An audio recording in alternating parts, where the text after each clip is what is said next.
ಮತ್ತು ನಮ್ಮ ರಾಜ್ಯವನ್ನು ಬಾಲ್ಯ ವಿವಾಹ ಮುಕ್ತ ರಾಜ್ಯವನ್ನಾಗುವ ದಿಸೆಯಲ್ಲಿ ನಾನು ಕಂಕಣಬದ್ಧವಾಗಿ ಕೆಲಸ ನಿರ್ವಹಿಸುತ್ತೇನೆಂದು ಪ್ರತಿಜ್ಞಾವಿಧಿಯನ್ನು ಸ್ವೀಕರಿಸಿರುತ್ತೇನೆ. ಕರೆಂಟ್ ಬಿಲ್ ಯೂಸ್ ಮಾಡ್ಕೋತೀವಿ. ಆಮೇಲೆ ಸಾರಿಗೆ ಒಳಗ ಬಸ್ ಫ್ರೀ ಐತಿ. ಎಷ್ಟೋ ಜನ ಎಲ್ಲ ಕಡೆ ಫಂಕ್ಷನ್ಗೆ ಹೋದಾಗ ಮೇಡಮ್ ನಾವು ಧರ್ಮಸ್ಥಳ ನೋಡಿದ್ದಿಲ್ಲ, ಮಂತ್ರಾಲಯ ನೋಡಿದ್ದಿಲ್ಲ. ನಮ್ಮ ಸಿದ್ದರಾಮಯ್ಯ ಸಾಹಿತ್ಯ ಪುಣ್ಯದಿಂದ ನಾವು ಧರ್ಮಸ್ಥಳ ನೋಡ್ಕೊಂಡು ಬಂದ್ವಿ ಅಂತ ಬಹಳ ಖುಷಿ ಪಟ್ರು. ಅದಂತೂ ದಿನ ದಿನ ಹೋಗಕ್ ಆಗಂಗಿಲ್ಲ. ಅದನ್ನ ಸಾರಿಗೆ ಅಂತ ನೀವು ಬಹಳ ಇದನ್ನ ಮಾಡಂಗಿಲ್ಲ. ಆಮೇಲೆ ವಿದ್ಯುತ್ ಬಿಲ್ ಹೇಳ್ಬೇಕಂದ್ರ ತಿಂಗಳಿಗೊಮ್ಮೆ ಬರುತ್ತೆ.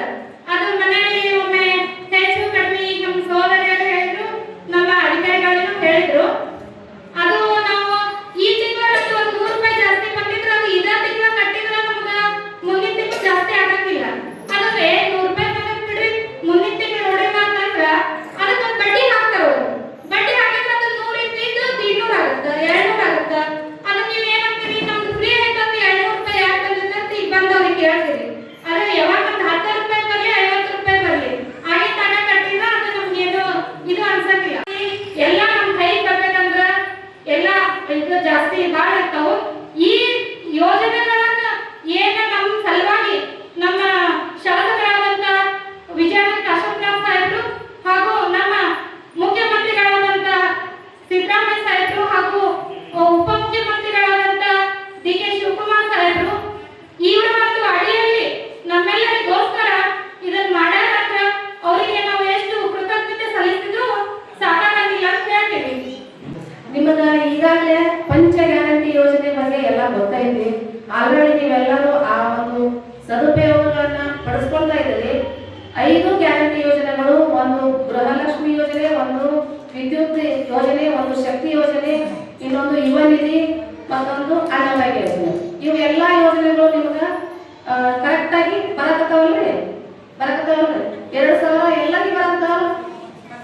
ಯಾರಿಗೂ ಏನೂ ಸಮಸ್ಯೆಗಳು ಆಗಿಲ್ಲ. ಏನಾದ್ರೂ ಅದ್ರೊಳಗೆ ವ್ಯತ್ಯಯ ಆಗಿದ್ದ ಅಂತಹ ಒಂದು ನಿಮ್ಮ ಏನಾದ್ರು ಕುಂದು ಕೊರತೆಗಳಿಂದ ಏನಾದ್ರು ಸಮಸ್ಯೆಗಳಿಂದ ಅದನ್ನ ಸಮಸ್ಯೆಗಳನ್ನ ಕೇಳೋದಕ್ಕೋಸ್ಕರ ಇವತ್ತು ಗ್ಯಾರಂಟಿ ಸಮಿತಿ ನಿಮ್ಮ ಮುಂದೆ ಬಂದು ನಿಂತೈತಿ.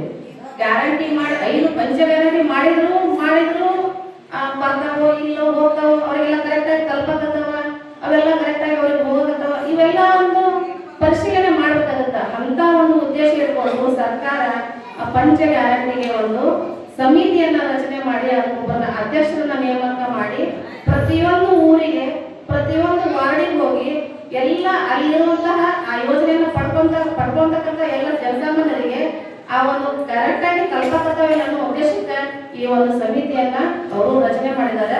ಅಶೋಕ್ ಸಾಹೇಬರ ಒಂದು ಒಪ್ಪಿಗೆ ಮೇರೆಗೆ ನಡೆಯಲಾಗತ್ತೆ. ಅವರ ಒಂದು ಇದ್ರೊಳಗೆ ನಡೆಯಲಾಗತ್ತೆ. ಅವರು ಬರ್ಬೇಕಾಗಿತ್ತು, ಅವ್ರಿಗೂ ಸಾಕಷ್ಟು ಕೆಲಸಗಳದಾವ, ಹಂಗಾಗಿ ಅವ್ರು ಬಂದಿಲ್ಲ. ಇವುದನ್ನು ನಡೆಸ್ಕೊಂಡು ಹೊಂಟಿದೀವಿ. ನಿಮ್ಮನ್ನ ಬಸ್ಸಿಂದಂತೂ ಎಲ್ಲ ಅನುಕೂಲ ಐತಿ. ಈಗಾಗಲೇ ಅವರು ನಮ್ಮ ಸಾರಿಗೆ ಸದಸ್ಯರು ನಿಮಗೆಲ್ಲ ಹೇಳಿದ್ರು ಏನೇನ ಅದ್ರೊಳಗೆ ಮಾಡಬೇಕು, ಹೆಂಗ್ ಮಾಡಬೇಕು, ಪೂರ್ತಿ ಪಶ್ಚಾತ್ ತಗೊಂಡು ಪೂರಾ ಅಲ್ಲಿ ಹೋಗಿ ಮುಟ್ಬೇಕು. ನೀವು ಅರ್ಧ ಹೇಳಿದ್ರೆ ಅವ್ರಿಗೆ ದಂಡ ಅವ್ರಿಗೆ ಹಾಕಿ ಅವರು ಸಸ್ಪೆಂಡ್ ಮಾಡ್ತಾರ ಅಂತೇಳಿ. ಮತ್ತೆ ಈ ಒಂದು ಗೃಹಲಕ್ಷ್ಮಿ ಯೋಜನೆ ಅಂತೂ ನಿಮ್ಗೆಲ್ಲರಿಗೂ ಬರಕತ್ತೈತಿ.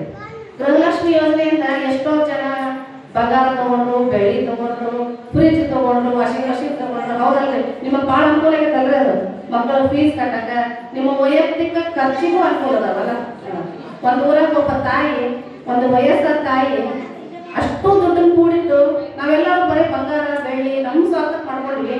ಆದ್ರೆ ಒಂದು ವಯಸ್ಸಾದ ತಾಯಿ ಒಂದು ಊರಾಗ ಕೇಳಿದ್ರು, ಒಂದು ಪೇಪರಿಗೆ ಬಂದಿರೋ ನ್ಯೂಸ್, ಆ ಊರಾಗ ಒಂದು ಪುಸ್ತಕಾಲಯ ಇದ್ದಿದ್ದಿಲ್ಲ ಅಂತ, ಲೈಬ್ರರಿ.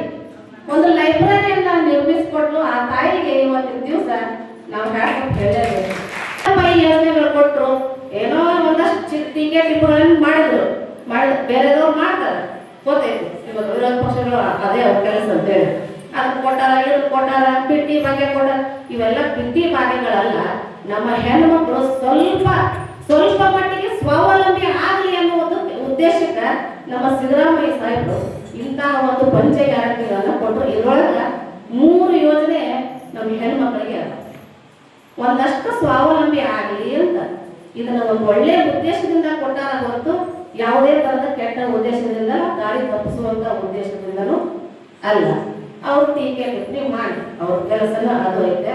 ಯಾಕಂದ್ರ ಒಬ್ರು ಮುಂದಕ್ಕೆ ಕೊಟ್ಟಾರ ಹಿಂದಕ್ಕೆ ಕೆಳೆಯೋರು ಸಾಕಷ್ಟು ಜನ ಇರ್ತಾವು. ಅದೇನಂತಾರಲ್ಲ, ಶತ್ರುವಿನ ಕೊನೆ ಅಸ್ತ್ರ ಅಪಪ್ರಚಾರ ಅಂತ.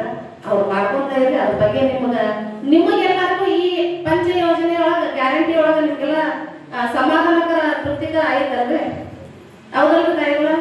ಎಲ್ಲರಿಗೆಲ್ಲ ಅವ 9 ಕೆಜಿ ಕೊಡ್ತಾರೆ, 10 ಕೆಜಿ ಕೊಡ್ತಾರೆ, 10 ಕೆಜಿ ಕೊಡ್ತಾರೆ. ಒಂದು ಪುಣ್ಯ ಮೊದಲೇ ಹೇಳೋದು. ಈಗ ವಿಶೇಷ ಈ 75 ವರ್ಷ ಇದ್ದವ್ರಿಗೆ ತಾಯಂದ್ರೆ ಯಾರು ಇತ್ತು ಅಂದ್ರೆ 75 ವಯಸ್ಸಾಗಿರ್ಬೋದು, ಅವ್ರಿಗೆ ಅತ್ತಿನೂ ನೋಡಂಗಿಲ್ಲ, ಸೊಸೆನೂ ನೋಡಂಗಿಲ್ಲ, ಮಗನೂ ನೋಡಂಗಿಲ್ಲ, ಗಂಡನೂ ನೋಡಂಗಿಲ್ಲ. ಆ ಹೆಣ್ಮಗಳಿಗೆ ಒಬ್ಬಕ್ಕೆ ಇದ್ರೆ ನಮ್ಮ ಕರ್ನಾಟಕ ಸರ್ಕಾರ, ನಮ್ಮ ಸಿದ್ದರಾಮಯ್ಯ ಸಾಹೇಬರ ಸರ್ಕಾರ, ನಮ್ಮ ಕಾಶಪ್ಪನ ಸಾಹೇಬರ ಸರ್ಕಾರ ಆ ಅಮ್ಮನಿಗೆ 75 ವರ್ಷ ಇದ್ದ ಅಮ್ಮನಿಗೆ ಯಾರೂ ಇರಬಾರ್ದು. ಆಕಿ ಮನೆಯಲ್ಲಿ ಒಬ್ಬರೇ ಇದ್ರಂದ್ರೆ ಅವ್ರಿಗೆ 75 ವರ್ಷ ಅಂತ ಹೇಳಿ ಕಿಟ್ ಕೊಡುವಂತ ಯೋಜನೆಯನ್ನ ನಮ್ಮ ಸರ್ಕಾರ ಇದೇ ವಾರದಲ್ಲಿ ಅದು ಉದ್ಘಾಟನೆ ಮಾಡ್ತಾರ ನಮ್ಮ ಸಿದ್ದರಾಮಯ್ಯ ಸಾಹೇಬರ ಸರ್ಕಾರ. ಅದು ಮುಂದಲ್ಲೇ ಅತಿ ವಿಜೃಂಭಣೆಯಿಂದ ಆ ಕಾರ್ಯಕ್ರಮ ನಡೀತೈತಿ. ಅವರ ಹತ್ರ ಹೋಗಿ ಕರ್ಕೊಂಡು, ನಮ್ಮ ಇಲಾಖೆದವ್ರನ್ನ ಕರ್ಕೊಂಡು ನೀವು ಹೋಗಿ ಆ ಅಮ್ಮನಿಗೆ ಯಾರೂ ಇರಬಾರ್ದು, ಮತ್ತು ಅವ್ರು ಬರ್ತಾರೆ ಅಂತ ಹೇಳಿ ಯಾರು ಮನೆ ಕೂರಿಸ್ಬಾರ್ದು. ಅವ್ರನ್ನ ಅಬ್ಸರ್ವೇಷನ್ ಮಾಡಿ ಅವರಿಗೆ ಆ ಭಾಗ್ಯವನ್ನು ಕೊಡುವಂಥದ್ದು ನಮ್ಮ ಸರ್ಕಾರ ಮಾಡೈತೆ ಅಂತ ಹೇಳ್ತಾ, ಈಗ ಎರಡನೇದಾಗಿ ಯುವನಿಗೆ ಯಾರಿಗೆ ಡಿಗ್ರಿ ಮುಗಿದವರಿಗೆ ಅಂದ್ರೆ ಡಿಗ್ರಿ ಪದವಿ ಮುಗಿದ ಯಾವುದೇ ಪದವಿ ಅವ್ರಿಗೆ 3,000 ರೂಪಾಯಿ ಕೊಡುವಂತ ವ್ಯವಸ್ಥೆ ನಮ್ಮ ಸರ್ಕಾರ ಮಾಡೈತಿ. ಡಿಪ್ಲೊಮಕ ಮುಗಿದವರಿಗೆ 1,500 ರೂಪಾಯಿಯನ್ನು ಕೊಡುವಂತ ಯೋಜನೆ ಈಗಾಗಲೇ ನಡೆದಿದೆ. ಯಾರಾದರೂ ಡಿಗ್ರಿ ಮುಗಿದವರು ನಿಮಗೆ ಏರಿಯಾದಾಗಲಿ ಓಣ್ಯಾಗಲಿ ಎಲ್ಲರೂ ಯಾರು ಇದ್ರ ಸಮೇತ, ಅವರು ಮಹಿಳೆಯರಿರ್ಬೋದು ಪುರುಷರಿರ್ಬೋದು, ಯಾರಿದ್ರ ಸಮೇತ ಅವ್ರಿಗೆ ನಮ್ಮ ಸಂಬಂಧಪಟ್ಟ ಇಲಾಖೆಗೆ ಸಂಪರ್ಕ ಮಾಡಂತ ಹೇಳಿ, ಇಲ್ಲ ನನ್ನನ್ನು ಸಂಪರ್ಕ ಮಾಡಿದ್ರೆ ಆ ಕೂಡಲೇ ಮರು ತಿಂಗಳೇ ಅವ್ರಿಗೆ ಡಿಗ್ರಿ ಮುಗಿದವರಿಗೆ 3,000 ರೂಪಾಯಿ ಕೊಡುವಂತ ವ್ಯವಸ್ಥೆ ಮಾಡ್ತೀವಿ. ಡಿಪ್ಲೊಮಾ ಮುಗಿದವರಿಗೆ 1,500 ರೂಪಾಯಿ ಕೊಡುವಂತ ವ್ಯವಸ್ಥೆ ಮಾಡ್ತೀವಿ ಅಂತ ಹೇಳ್ತಾ, ಈಗೇನು ತಾಯಂದ್ರು 3-4 ಮಂದಿ ಇದ್ದೀವಿ, ಅವ್ರಿಗೆ ನಮ್ಮ ಅಧಿಕಾರಿಗಳಿಗೆ ತಿಳಿಸ್ರಿ. ನಾವು ಹೋದ್ಮೇಲೆ ಅವ್ರು ನಿಮ್ಗೆ ಏನ್ ತೊಂದರೆ ಐತೆ ಅನ್ನೋದು ತಿಳಿಸಿ ಹೇಳ್ತಾರೆ. ಒಂದ್ ವೇಳೆ ಅವ್ರ ಆಫೀಸಿಗೆ ಬಾ ಅಂತಂದ್ರೆ ನಮ್ಮ ಅಂಗನವಾಡಿ ಟೀಚರ್ ಇರ್ತಾರೆ, ಅವ್ರ ಜೊತೆ ಕರ್ಕೊಂಡು ಹೋಗಿ ಆಫೀಸ್ಗೆ ಹೋಗಿ ಆ ಕೆಲಸವನ್ನ ಮಾಡುವಂಥವ್ರು ಆಗ್ರಿ ಅಂತ ಹೇಳ್ತಾ, ಈ ಕೊನೆಯದಾಗಿ ಈ ಕಾರ್ಯಕ್ರಮ 24 ಮುಗಿದು ಇದು 25ನೇ ಕಾರ್ಯಕ್ರಮ. ಇದು ನಿರಂತರ 1 ವರ್ಷಗಳ ಕಾಲ ಇದು ನಿರಂತರ ಈ ಕಾರ್ಯಕ್ರಮಗಳನ್ನು ಈ ಮತಕ್ಷೇತ್ರದಲ್ಲಿ ನಡೀತಾವೆ ಅಂತ ಹೇಳ್ತಾ, ಈ ಕಾರ್ಯಕ್ರಮಕ್ಕೆ ನಮ್ಮ ಪುರಸಭೆ ಎಲ್ಲ ಮುಖ್ಯ ಚೀಫ್ ಆಫೀಸರ್ ಆಗಿರ್ಬೋದು, ಸಿಬ್ಬಂದಿ ಆಗಿರ್ಬೋದು, ಇದು ಆಯೋಜನೆ ಮಾಡಿ ಈ ಕಾರ್ಯಕ್ರಮ ಯಶಸ್ವಿ ಮಾಡಿಕೊಟ್ಟದಕ್ಕೆ ತಮ್ಮೆಲ್ಲರಿಗೂ ಪೂರ್ವಕ ಅಭಿನಂದನೆ.